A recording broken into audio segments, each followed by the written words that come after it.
തൊഴിൽ തർക്കത്തെ തുടർന്ന് ശബരിമലയിലേക്കുള്ള ചരക്ക് നീക്കം 4 ദിവസമായി തടസ്സപ്പെട്ടിരുന്നു.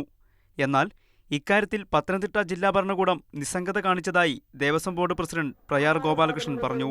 സംസ്ഥാന സർക്കാരും ഇക്കാര്യത്തിൽ ജാഗ്രത പാലിച്ചില്ല. മണ്ഡല മകരവിളക്കിന് അവിടെ നിർമ്മാണ പ്രവർത്തനം നടത്തണം, പക്ഷേ സാധനം മുന്നോട്ട് പോകുന്നില്ല. ജില്ലാ ഭരണകൂടത്തിന് അല്ലെങ്കിൽ പോലീസിന് ഈ വക കാര്യങ്ങളിൽ എന്തുകൊണ്ട് നിസ്സംഗതയുണ്ടായി എന്നതിനെ സംബന്ധിച്ച് ദേവസ്വം ബോർഡിന് ദുഃഖമുണ്ട്. ശബരിമല പോലുള്ള പുണ്യസ്ഥലത്ത് സമരങ്ങളുണ്ടാകാൻ പാടില്ല. എന്നാൽ 4 ദിവസമായി നടക്കുന്ന സമരം പൂജാസാധനങ്ങളും നിർമ്മാണ വസ്തുക്കളും പമ്പയിൽ നിന്നും സന്നിധാനത്തെത്തിക്കുന്നതിന് തടസ്സമായി. ഓണപ്പൂജയ്ക്കായി ശബരിമല നട ഇന്ന് വൈകിട്ട് തുറക്കും. 9 ദിവസത്തേക്കാണ് നട തുറക്കുന്നത്. ശബരിമലയിലെ അന്നദാന മണ്ഡപം ഉൾപ്പെടെ നിർമ്മാണ പ്രവർത്തനങ്ങളും തടസ്സപ്പെട്ടു. മാതൃഭൂമി ന്യൂസ്, പത്തനംതിട്ട.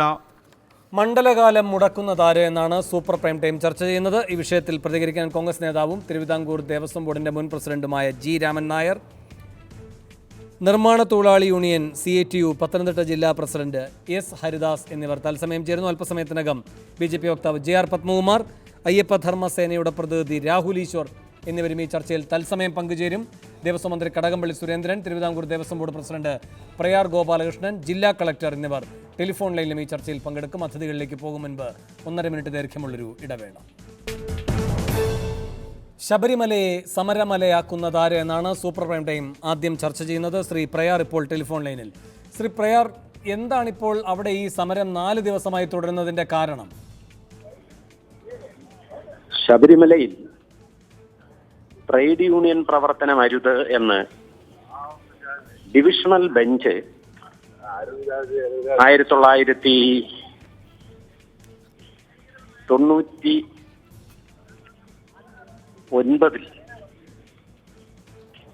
ഒരു ജഡ്ജിമെന്റിലൂടെ നിർദ്ദേശിച്ചിട്ടുണ്ട്. അതിനുശേഷം ഇപ്പോൾ ഹൈക്കോടതി വീണ്ടും അത് ആവർത്തിച്ചിട്ടുമുണ്ട്. എങ്കിൽ പോലും കഴിഞ്ഞ 4 ദിവസമായി ശബരിമലയിൽ നിർമ്മാണ പ്രവർത്തനവുമായി ബന്ധപ്പെട്ട സാധന സാമഗ്രികൾ കൊണ്ടുപോകുന്നില്ല. ഈ ഒരു സ്ഥിതിവിശേഷം അവിടത്തെ പൂജാതി കർമ്മങ്ങളുടെ സാധനങ്ങൾ കൊണ്ടുപോകുന്നതിലും ബുദ്ധിമുട്ടുണ്ടാക്കിയിട്ടുണ്ട്. ഇന്ന് ദേവസ്വം ബോർഡിന്റെ തന്നെ പ്രക്കറിൽ നാളത്തെ ഓണസദ്യക്ക് ആവശ്യമായ സാധനങ്ങൾ കൊണ്ടുപോകേണ്ട സ്ഥിതിയുമുണ്ടായി. ഇത്രയൊക്കെ സാഹചര്യം ഉണ്ടായിട്ട് പോലും നിലവിലുള്ള പ്രശ്നങ്ങൾ പരിഹരിക്കുന്നതിൽ ജില്ലാ ഭരണകൂടം വേണ്ടത്ര ഗൗരവം കാണിച്ചില്ല എന്ന് പറയേണ്ടി വരുന്നു. അവർ മനഃപൂർവ്വമായി ചെയ്തതല്ല, സാഹചര്യം അങ്ങനെ ഉണ്ടാക്കിയതാണ്. അത് അടിയന്തരമായി പരിഹരിക്കുന്നതിന് ആവശ്യമായ ക്രമീകരണങ്ങൾ ഉണ്ടാക്കണം എന്നാണ് ദേവസ്വം ബോർഡിന്റെ പ്രസിഡന്റ് എന്ന നിലയിൽ എന്റെ അഭിപ്രായം. സാർ, അങ്ങ് പറയുന്ന പോലെ ഈ ഹൈക്കോടതി ഇങ്ങനെ ഒരു വിധി പുറപ്പെടുവിച്ചിട്ടുണ്ടെങ്കിൽ പിന്നെ ഈ സമരം എന്നത് നിയമവിരുദ്ധമാണ്. പക്ഷേ അങ്ങനെയെങ്കിൽ ഇപ്പോൾ തൊഴിൽ വകുപ്പുമായി ബന്ധപ്പെട്ട പ്രധാനപ്പെട്ട ഉദ്യോഗസ്ഥരുടെ മധ്യസ്ഥതയിൽ ചർച്ച നടക്കുക തുടങ്ങിയ കാര്യങ്ങളുണ്ടായല്ലോ. അതെങ്ങനെയാണ് സാധ്യമാവുക ഇത് നിയമവിരുദ്ധമാണ് എങ്കിൽ? ഞാൻ അതിനെപ്പറ്റി കൂടുതൽ വിശദീകരിക്കുന്നില്ല. ശബരിമലയുടെ ഭക്തരുടെ കാര്യങ്ങളും അടുത്ത മകരവിളക്ക് മഹോത്സവത്തിന് ആവശ്യമായ മുന്നൊരുക്കങ്ങൾ ക്രമീകരിക്കേണ്ടതിലും എല്ലാവരെയും കോർത്തിണക്കിക്കൊണ്ടുള്ള ഒരു ശ്രമം, ആ ശ്രമത്തിന് വേണ്ടിയുള്ള പരിശ്രമം, അത് മാത്രമാണ് ദേവസ്വം ബോർഡിന്റെ മുന്നിലുള്ളത്. ജില്ലാ ഭരണകൂടം ഏത് രൂപത്തിൽ ഇടപെടണമായിരുന്നു എന്നാണ് അങ്ങ് പറയുന്നത്? അതിനെനിക്ക് പ്രത്യേകിച്ച് നിർദ്ദേശങ്ങളൊന്നുമില്ല. വകുപ്പ് മന്ത്രിയുടെ ശ്രദ്ധയിൽ ഈ കാര്യം പെടുത്തിയിരുന്നോ സാർ? പെടുത്തിയിട്ടുണ്ട്. അദ്ദേഹം താങ്കൾ ഈ കാര്യം പറഞ്ഞപ്പോൾ എന്തായിരുന്നു പ്രതികരിച്ചത്? അദ്ദേഹം അതിനെ സംബന്ധിച്ച് അന്വേഷിച്ച് വേണ്ട നടപടിയെടുക്കാം എന്ന് അദ്ദേഹം സമ്മതിച്ചിട്ടുണ്ട്. ഇതിപ്പോൾ 4 ദിവസമായല്ലോ.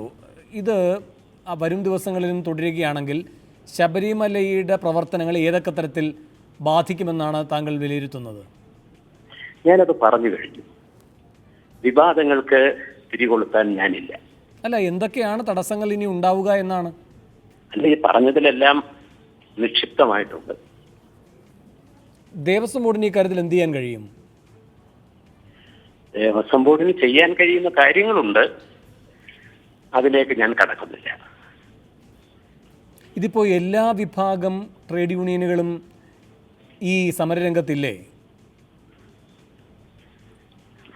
നിങ്ങൾക്കത് അന്വേഷിക്കാവുന്ന കാര്യമേ ഉള്ളൂ. ഇതിപ്പോൾ ഈ രൂപത്തിൽ ഞാൻ പറയുമ്പോൾ അത് രാഷ്ട്രീയ പ്രേരിതമാകും.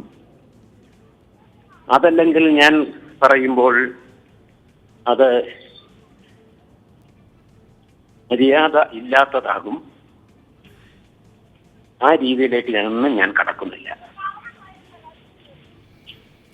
ഇപ്പോൾ അടുത്ത ദിവസങ്ങളിൽ ഇത് വേഗം പരിഹരിക്കാനുള്ള നീക്കങ്ങൾ ഏതെങ്കിലും കേന്ദ്രങ്ങളിൽ നിന്ന് തുടങ്ങിയതായി അറിവുണ്ടോ? അതോ താങ്കൾക്കും ഇതിങ്ങനെ അനിശ്ചിതമായി പോവുകയായിരിക്കും ഉണ്ടാവുക വരും ദിവസങ്ങളിലും എന്നൊരാശങ്കയാണോ ഉള്ളത്? അല്ല, ഇത് ഒരു തരത്തിലും പരിഹരിക്കാൻ കഴിയാത്തതാണ് എന്ന് ബോധ്യമായാൽ ശബരിമലയിലേക്ക് ആവശ്യമായ സാധനങ്ങൾ കൊണ്ടുപോകുന്നതിന് ഞാനടക്കമുള്ള ഭക്തന്മാരെ വിളിച്ചുകൂട്ടി കൊണ്ടുപോകേണ്ടി വരും. അപ്പോൾ അത് അഹങ്കാരമാകും, എടുത്തുചാട്ടമാകും. അതിനൊന്നും ഞാൻ തൽക്കാലം നീങ്ങുന്നില്ല. ദേവസ്വം ബോർഡിൻ്റെ ട്രാക്ടറുകളുണ്ടോ സാർ ഈ സാധന സാമഗ്രികൾ മുകളിലേക്ക് എത്തിക്കാൻ? ഇപ്പോൾ പൂജാദ്രവ്യങ്ങൾ അടക്കമുള്ള കാര്യങ്ങൾ മുകളിലേക്ക് എത്തിക്കാൻ നിങ്ങൾക്ക് സംവിധാനമുണ്ടോ? തൽക്കാലം സംവിധാനമില്ല. ഇനിയും സംവിധാനം ഉണ്ടാക്കുന്നതിനെ കുറിച്ച് ഗൗരവമായി ചിന്തിക്കും. പക്ഷെ അതിനൊക്കെ ഉള്ളൊരു സാവകാശമില്ലല്ലോ. അടിയന്തരമായി ദേവസ്വം ബോർഡിന് ചെയ്യാൻ കഴിയുന്ന കാര്യങ്ങൾ എന്തായിരിക്കും? അടിയന്തരമായി ചെയ്യേണ്ടത് ഇന്ന് ചെയ്തു കഴിഞ്ഞു. പൂജാ സാമഗ്രികൾ എത്തിച്ചു, ശരിയാണോ? അല്ലെങ്കിൽ സദ്യവട്ടത്തിനുള്ള കാര്യങ്ങൾ മുകളിൽ എത്തിച്ചു, അല്ലേ? ഞാൻ സന്നിധാനത്തേക്ക് മല ചവിട്ടിക്കൊണ്ടിരിക്കുകയാണ്. മല ചവിട്ടുന്നതിനിടയിലാണ് നിങ്ങൾ വിളിച്ചത്. അപ്പൊ ആ നടന്നു മാത്രം കയറുന്ന ഒരുവനെന്ന നിലയിൽ എന്റെ പരിമിതികളൊക്കെ അറിയാമല്ലോ. ആ പരിമിതികൾക്കിടയിൽ വളരെ ഗൗരവമുള്ള കാര്യമായിട്ടാണ് പ്രതികരിക്കാൻ ഞാൻ തയ്യാറായത്. എനിക്ക് പറയേണ്ട കാര്യങ്ങൾ ഞാൻ പറഞ്ഞു. മറ്റൊന്നും ഇതിനെ സംബന്ധിച്ച് എനിക്ക് പറയാനില്ല. ഞാൻ മല കയറിക്കൊണ്ടിരിക്കുകയാണ്. ശരി, നന്ദി ശ്രീ പ്രയാർ ഗോപാലകൃഷ്ണൻ പ്രതികരിച്ചതിന്. ശ്രീ എസ് ഹരിദാസ്, എന്തുകൊണ്ട് ഈ ഘട്ടത്തിൽ ഇങ്ങനെയൊരു സമരമുണ്ടായിരിക്കുന്നു ശബരിമലയിൽ? ആദ്യമായാണ് ഈ രൂപത്തിൽ ഇങ്ങനെ ഒരു സാഹചര്യം അവിടെ ഉണ്ടായിരിക്കുന്നത് എന്നാണ് പൊതുവിൽ മാധ്യമങ്ങൾ റിപ്പോർട്ട് ചെയ്യുന്നത്. ഇതിൻ്റെ ഉത്തരവാദി ആരാണ്? ഈ ശബരിമലയെ സംബന്ധിച്ച് പറയുമ്പോൾ ശബരിമലയുടെ പറഞ്ഞോളൂ, കേൾക്കാം.